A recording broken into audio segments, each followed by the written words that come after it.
ओला dock YouTube channel को subscribe करें और बेल आइकॉन को दबाना मत भूलें। जी अस्सलाम वालेकुम। मैं डॉक्टर अनील शफी हूँ और मैं असिस्टेंट प्रोफेसर ऑफ साइकाइट्री हूँ। आज एक और अहम मौजू पर आपसे बात करूँगा। अगर आपने कभी कोई ऐसा ज़हनी मरीज़ देखा है जो कि आपको लगता हो कि ख़ुद से बातें करता है, बिला वजह अकेले में हंसता रहता है और बिला वजह हवा में कुछ इशारे करता हो जब कोई चीज़ मौजूद ना होती हो, इसके अलावा ऐसी बातें करता हो जिसमें कोई हकीकत ना होती हो और उन पर मुकम्मल यकीन रखता हो, तो ये जो वीडियो है ये ऐसे ही ज़हनी मर्ज़ के बारे में है जिसे हम साइकाइट्री में शिज़ोफ्रेनिया कहते हैं। और अगर हम इसको आम अल्फाज में समझना चाहें तो हम इसको ज़हनी दीवानगी का मर्ज़ कह सकते हैं। पाकिस्तान के टॉप डॉक्टर्स के साथ अपॉइंटमेंट बुक करें, वो भी पेशेंट फीडबैक देखते हुए। लाखों लोगों की तरह पाकिस्तान के सबसे बड़े डॉक्टर नेटवर्क का फायदा उठाएं और आज ही ओला डॉक ऐप डाउनलोड करें। ओला डॉक, डॉक्टर का अपॉइंटमेंट आसानी से। शिज़ोफ्रेनिया एक शदीद नौइयत का मर्ज़ है। इसमें इंसान को अक्सर जो है वो ये होता है कि उसका हकीकत की दुनिया से राब्ता मुनक़ता हो जाता है। उसको ऐसी मिसाल के तौर पर कुछ ग़ैबी आवाज़ें जो हैं वो सुनाई देने लगती हैं कानों में, जो कि हकीकत में कोई मौजूद नहीं होता, लेकिन उसको ऐसा लगता है। बाज़ औक़ात ये जो ग़ैबी इंसानी आवाज़ें हैं ये उसके साथ बातचीत करना शुरू कर देती हैं और बाज़ औक़ात उसके मुख्तलिफ़ जो हरकत हैं उसके ऊपर तबसरा शुरू कर देती हैं। जैसे कि आपने देखा होगा कि क्रिकेट मैच हो रहा हो तो उसकी कमेंट्री में तबसरा होता है, तो इसी तरह से तबसरा कि अब ये बंदा ये कर रहा है, अब ये बंदा ये करेगा, वगैरह वगैरह। कभी कभार ऐसे होता है कि वो जो ग़ैबी आवाज़ें हैं वो आपस में उस बंदे के बारे में बातें करने लग जाती हैं। तो ये इसके अंदर दूसरी चीज़ इसके अलावा ये है कि आवाज़ों के अलावा कुछ ऐसी ग़ैबी चीज़ें इंसान को नज़र आ सकती हैं जो कि उसके अलावा और किसी को नज़र ना आती हो, तो ये भी इसमें होता है। इन अलामात को हम हेलुसिनेशंस कहते हैं। अच्छा, इसके अलावा शिज़ोफ्रेनिया का पेशेंट अक्सर ऐसी बातों पर यकीन रखने लग जाता है जिनकी कोई हकीकत नहीं होती।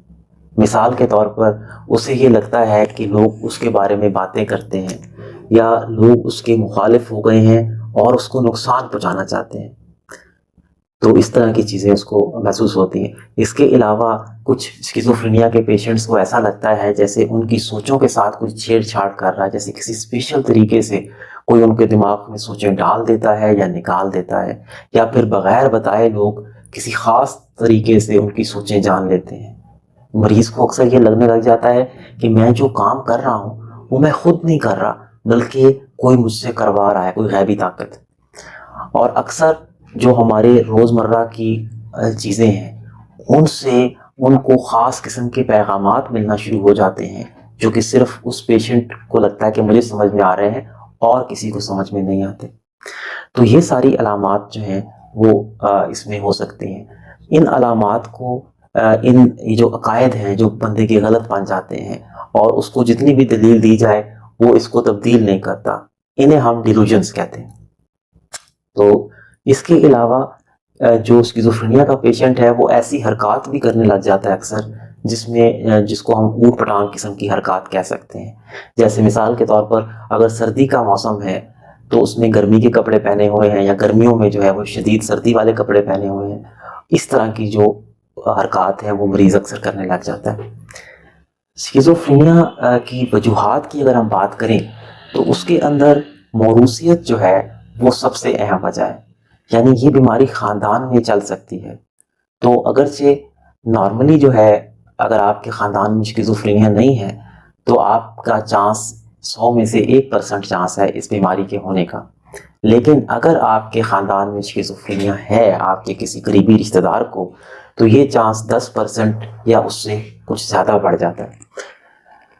मौरूसियत के अलावा दूसरे अहम अवामिल जो इस बीमारी के ज़ाहिर होने में किरदार अदा करते हैं उनमें से एक ये है कि जो हमारी ज़िंदगी है उसमें अगर परेशान कुन वाक़यात और ज़हनी दबाव वाले वाक़यात बढ़ जाएं तो ये भी शिज़ोफ्रेनिया के ज़ाहिर होने का सबब बन सकते हैं।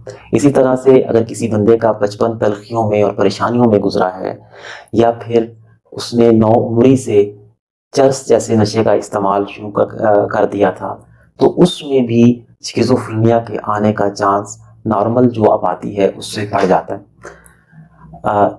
جن بچوں کی پیدائش کے دوران کچھ پیچیدگیاں ہو جاتی ہیں، جیسے کچھ اوزار کا استعمال جس سے دماغ کو کوئی چوٹ لگنا، ان میں بھی یہ دیکھا گیا ہے کہ اسکیزوفرینیا کا جو رسک ہے وہ تھوڑا سا بڑھ جاتا ہے۔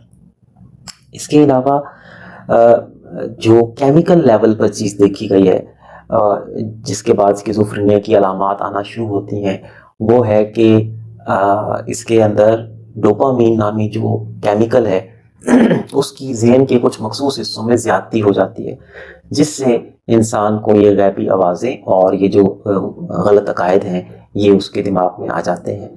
جیسے جیسے یہ بیماری بڑھتی ہے تو اس بیماری کے کچھ مزید علامات آنا شروع ہوتی ہیں۔ ان علامات کے اندر انسان کا کسی سے بات چیت نہ کرنا، اپنے ہی کمرے میں الگ تھلگ رہنا شروع کر دینا، اپنی صفائی ستھرائی کا خیال کرنا چھوڑ دینا۔ اس کے علاوہ چہرہ ایسا ہو جاتا ہے اکثر جیسے بالکل جذبات سے عاری چہرہ ہوتا ہے۔ تو یہ ساری علامات جیسے جیسے مرض بڑھتا جاتا ہے یہ بھی آتی جاتی ہیں۔ مریض کی نیند غائب ہونا شروع ہو جاتی ہے، اور یہ جو ہے علامات اس کے اندر بیسیکلی اس میں پیش آتی ہیں۔